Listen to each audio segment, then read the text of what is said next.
اللہ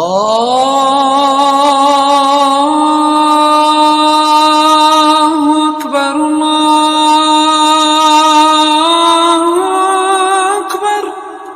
حضور نبی کریم صلی اللہ تعالی علیہ وآلہ وسلم نے ارشاد فرمایا، جس نے پانچوں نمازوں کی اذان ایمان کی بنا پر بنیت ثواب کہی، اس کے جو گناہ پہلے ہوئے ہیں معاف ہو جائیں گے، اور جو ایمان کی بنا پر ثواب کے لیے اپنے ساتھیوں کی 5 نمازوں میں امامت کرے، اس کے گناہ جو پہلے ہوئے معاف کر دیے جاتے ہیں۔ آپ صلی اللہ تعالی علیہ وآلہ وسلم نے ارشاد فرمایا، میں جنت میں گیا، اس میں موتیوں کے بڑے بڑے گنبد دیکھے جن کی خاک مشک کی تھی۔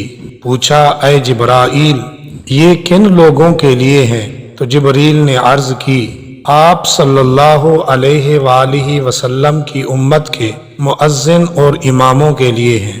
آپ صلی اللہ تعالی علیہ وآلہ وسلم نے ارشاد فرمایا، ثواب کی خاطر اذان دینے والا اس شہید کی طرح ہے جو خون میں لتھڑا ہوا ہے، اور جب مرے گا قبر میں اس کے جسم میں کیڑے نہیں پڑیں گے۔ اذان دینے والوں کے لیے ہر ایک چیز مغفرت کی دعا کرتی ہے، یہاں تک کہ دریا میں مچھلیاں بھی۔ مؤذن جس وقت اذان کہتا ہے فرشتے بھی دہراتے جاتے ہیں، اور جب فارغ ہو جاتا ہے تو فرشتے قیامت تک اس کے لیے مغفرت کی دعا کرتے ہیں۔ جو مؤذنی کی حالت میں مر جاتا ہے اسے عذاب قبر نہیں ہوتا، اور مؤذن نزا کی سختیوں سے بچ جاتا ہے، قبر کی سختی اور تنگی سے بھی محفوظ رہتا ہے۔